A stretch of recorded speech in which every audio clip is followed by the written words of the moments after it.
The following program, President Grant, His Reflections, is a presentation of the Civil War Broadcasting Network. It is one of that series of programs wherein President Grant shares his reflections of persons, places, or events in his presidency or in his life after the presidency. It is available on the free YouTube channel General Grant by himself or Dr. E.C. Fields, and on Facebook under President Grant by himself or Kurt Fields as General Ulysses S. Grant, and other social media. Permission to copy and distribute is granted and indeed encouraged. Remember, you are the future of our past.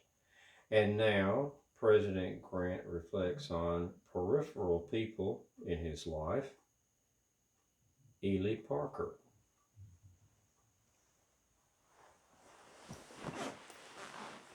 Welcome to my library. I'm glad you saw fit to join me this day here in the library as I reflect upon someone significant in my life, Ely Parker, the Seneca Indian second or tribal chief, in fact, the principal chief of the Six Nations.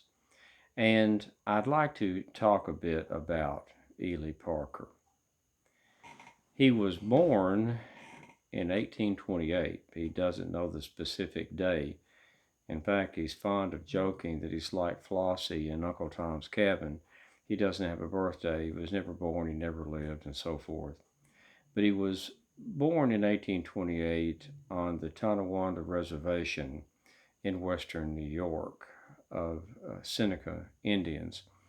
He's not a full-blooded Seneca Indian because his grandmother was white. She was a captive pioneer girl that was taken captive, raised by the Seneca, married a Seneca, and that's his grandmother. So 1/4 of Ely and his family, his brothers and sisters, is actually white. So he's not quite a full-blooded Seneca Indian. He had 5 brothers and 1 sister. So with the 7 Parkers, the house was a lively one. His father was a successful Indian of some rank in the tribe, and his mother was very well educated as well.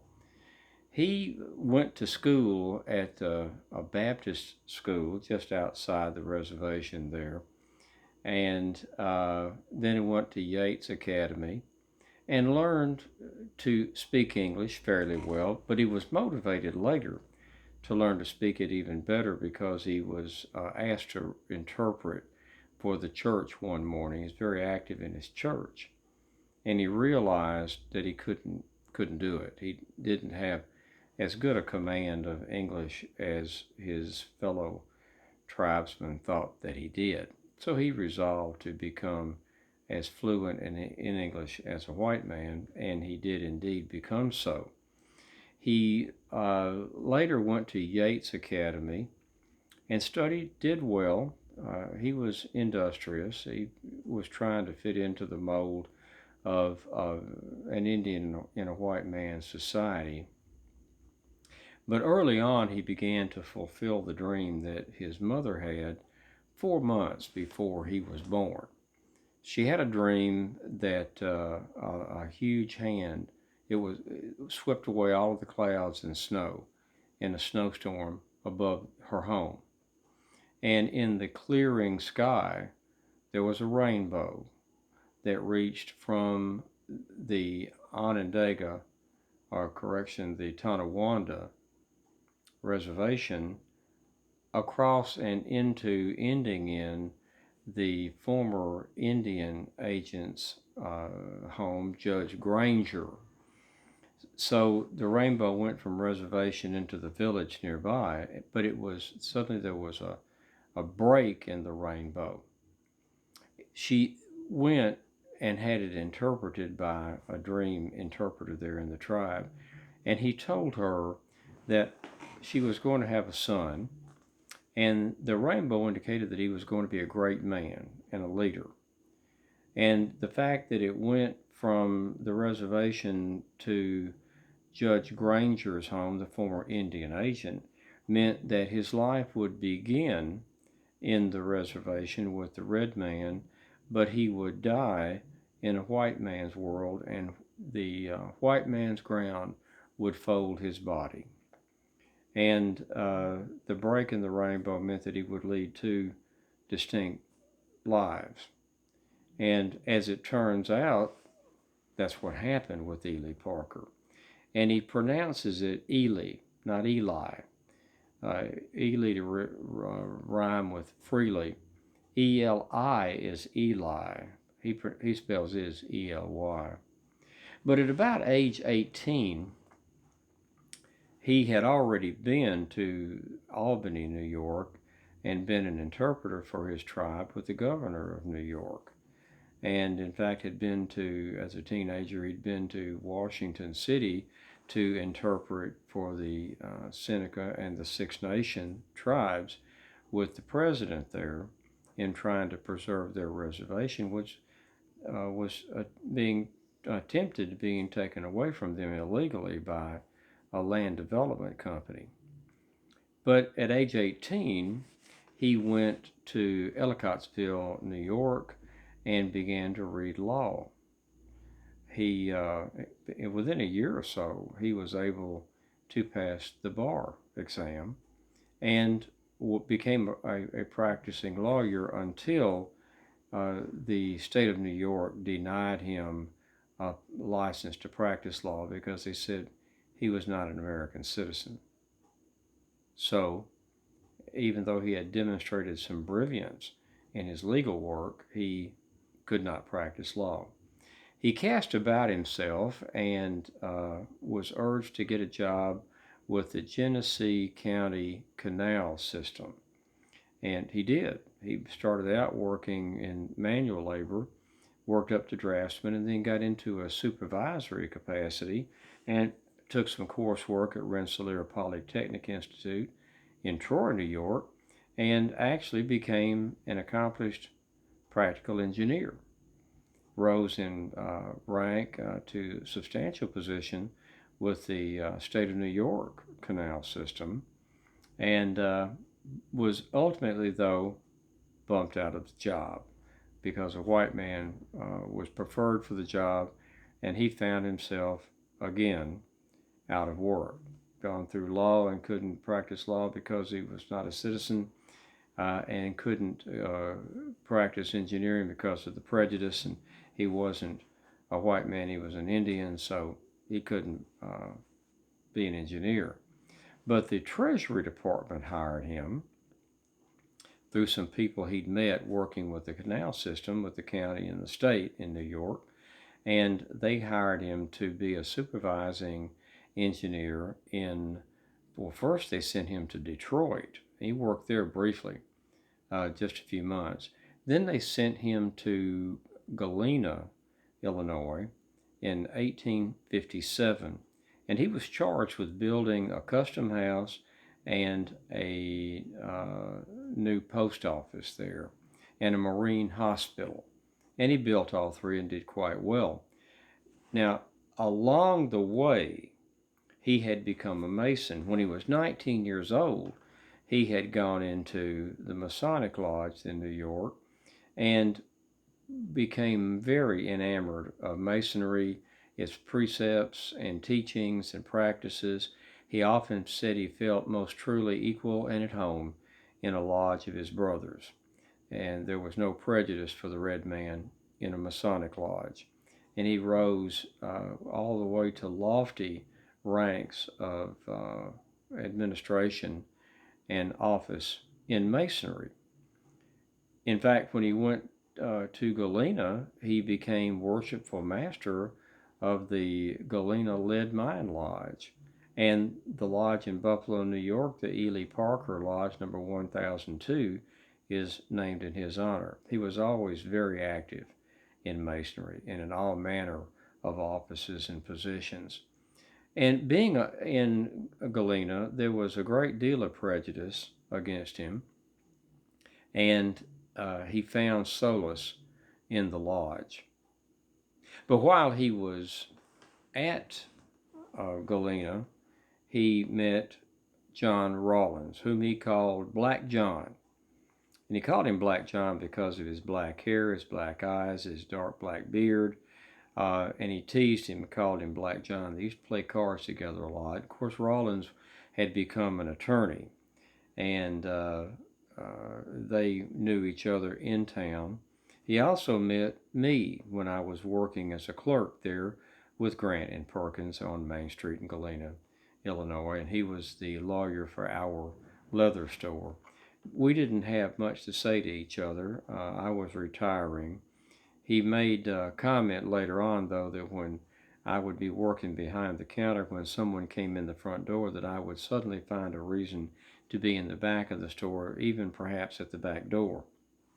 That I was not a salesman, not much of a talker, but even less of a salesman. Well, he had developed his interest in masonry along the way of becoming an attorney, becoming an engineer, and very good at both. Became an extremely well-read man, was even teased and called by many of his friends as the encyclopedia because he knew so much about so many different topics, but he was not a braggart. In fact, he was very quiet, even reticent, but when asked and when engaged in a conversation, he would speak freely and gained the reputation of being the encyclopedia. He had tried also to get into or gotten into the militia there he was in Dubuque, Iowa briefly, and in Illinois there at Galena in the Joe Davis County, and he got some military experience, so to speak. And when the war started, he tried to get into the army, and he couldn't because he was an Indian. In fact, he even appealed directly to Secretary Seward, who told him bluntly, "This is a white man's war, and it will be fought by white men, and we don't need Indians." He went back to the reservation in Tonawanda, New York, there, western New York, and became a farmer, though his heart was definitely not in it. And for 2 years, he wanted to be in the war. His brother got in through circuitous routes and did quite well, distinguished himself. One of his brothers did. And he finally had a friend of his that he'd met in his engineering endeavors, a John Smith, who had from Galena, who'd gone in the army, risen to a brigadier general, and he sent for Ely to come join him as his adjutant general. And he wrote a praising recommendation to the War Department for Ely about how intelligent he was, how capable he was, how efficient he was, and that he was badly needed as an adjutant on the staff of Brigadier General Smith. The only thing he didn't tell the War Department was that Ely was an Indian.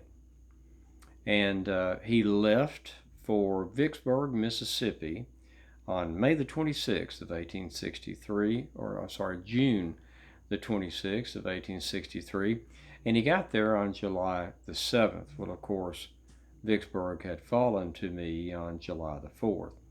And he became busily engaged with working with John Smith and learning how to be an adjutant general.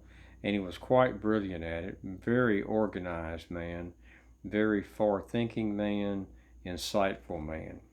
And in fact, I moved him over to my staff and at the rank of captain. When I went to Chattanooga in October of 63, I took Ely with me. But Ely had caught the ague, the fever, and was desperately, in fact, he was delirious with fever, had been just before we left. And in fact, it was felt he would die quickly. He didn't. He recovered, very weak for a few days, but was with me through the Chattanooga campaign. In fact, wrote some very stirring commentary about being with me on Orchard Knob for the Battle of Lookout Mountain, and then a day or so later, the Battle of Missionary Ridge, which really was the first time he'd ever seen combat, even though when I rode to check on forward positions, he was with me and was thus subject to danger. And he made the observations that I was always at the front, leading from the front, and had no apparent concern for my own well being. That I was not reckless or brash, but I went where I needed to go, and I was in front of my troops, which I was very grateful that he had that observation. He went on with me through the campaign of the last year of the war, from becoming lieutenant general to the surrender, and he was with me at the surrender. Ted Bowers was going to write the surrender terms in ink, and he was, from the hard ride to get there, from the tenseness of the moment, his hand shook and he said, I can't do this. He had torn up 3 or 4 sheets of paper, and he said, Ely, I can't do this. You'll have to write it. So Parker slid into the chair, very always very calm, always spoke in a soft voice, never rose his voice, was known to be very deliberate in his speech and mannerisms of speaking. And he wrote the terms of surrender that I gave General Lee. And the next day, in fact, on the 10th of April, I rode out to meet with General Lee and to try to persuade him to order all Confederate arms to be laid down, which he demurred. But Ely was seated beside me on his horse, next to me, listening and taking notes of taking in what we said, and wrote some orders for me, sitting on a stump next to where we were before we left and went back to Washington City. He worked with me for the next 4 years during the Johnson administration, went out west several times, became very well known as a negotiator and a peacemaker. The Indians came to quickly trust him, and he advocated that they be undisturbed on their reservations, that they get education, because he always felt profoundly that the solution to any and all problems that the Indians had could be solved with education, a strong, deep education, and he advocated for that consistently. He, in fact, when we came back from the surrender, he met with President Lincoln at the Executive Mansion on Good Friday, April the 14th. Yes, that day, April the 14th. Ely Parker did meet and talked at some length with President Lincoln. He had also met President Polk in 1846. He met Henry Clay in 1848, Franklin Pierce when he was the president, and he was always meeting lofty personages. He led something of a charmed life in that manner. When I became president in March of '69, one of the first things that I did was to appoint Ely as the Commissioner for Indian Affairs, which was a breathtaking move on my part because he was an Indian, and that was very controversial. He was the first Indian to actually hold the office of the Commissioner of Indian Affairs, which was something of a shock. And he held that office for 2 years, did quite well. We made the transition from independent Indian agents who were bilking and cheating the Indians and becoming wealthy from it, to about half of them were Quakers and other ministers, and the other half were Army officers. And it was moved to the Commission of Indian Affairs was moved to the Department of the Interior. We felt it should be under the War Department, but it was moved under Jacob Cox as Secretary of the Interior. And he had the position for 2 years. Conditions were dramatically improved for Indians overall. He's fond of saying that in the 2 years from, I think, April of 69 to August of 71 when he resigned. There were no Indian wars, no Indian fighting to speak of, nothing, no wars. It was a very calm period. He got into a controversy with one of the civilian commissioners on the Bureau to oversee the Indian Affairs. I think there were 15 people on it. And in the legislation that was passed, the rules and the regs that were set up, there had to be approval, and it was good for the accountability of any and all goods purchased by the United States that were sent west to the Indians. But on one particular occasion, it was getting late in the summer, and the foodstuffs by the ton that had to be sent to the tribes had not yet been ordered. Ely went, I think, to Philadelphia to consummate the contract, and he didn't get the approval of the committee because of the contingency of the matter. If action wasn't taken immediately, those people would not have food for the winter. He didn't do anything illegal. There was no fraud involved. He did the best thing that had to be done in the circumstances, feeling sure that it would be fine when the paperwork came through. Well, it set wrong with Mr. Welch, one of the members, who accused him of graft and corruption, and had a investigation brought before the House. And it was rather lengthy, and Ely was found to be completely innocent of any and all charges. He was criticized, though, because he didn't follow procedure, even though he thoroughly explained why he did not follow procedure and had all the receipts appropriate to what he had done, so it's obvious there was no dishonesty. But he had chagrined Mr. Welch, and it cost him dearly. After that investigation exonerated him, he resigned. So in 1871, he is free of the federal government. He moved to Fairfield, Connecticut, and became a businessman and an investor on Wall Street. Now, I need to point out, though, that on Christmas Eve of 1867, he married Minnie, his wife Minnie, and Minnie Sackett, and they were happily married. She was a very white blonde Washington socialite, and then it was actually illegal for white people to marry Indians, but nothing was said about it, just a lot of societal gossip. And they lived happily for a long time. In 1878, they had a daughter, Maud, the only child they had. And in 1878, when Maud was born, Ely was 50 and Minnie was 28. But he had gotten into the real estate and business and Wall Street. He lost most of his money in a collapse on Wall Street.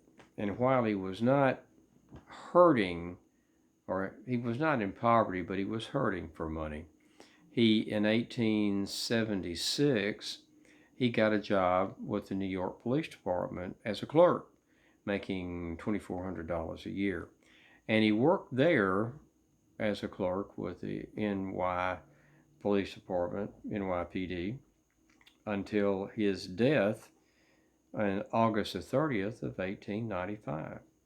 So he was working with the police department when Theodore Roosevelt was with the police department as a commissioner. My son Fred worked with the police department. He knew both of them well. But he was a clerk with the New York Police Department until his death. And in 1890, he developed diabetes, got a bad sore on his foot that never did heal.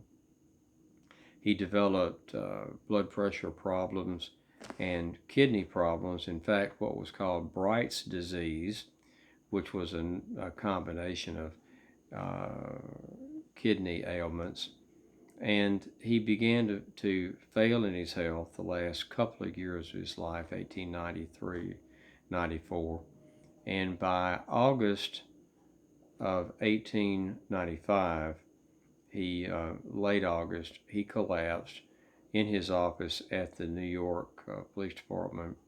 His left side was paralyzed. It turned out he'd had several mini strokes over the years, and he was carried to the home in Fairfield with friends, and he died there of kidney failure largely on August the 30th of 1895.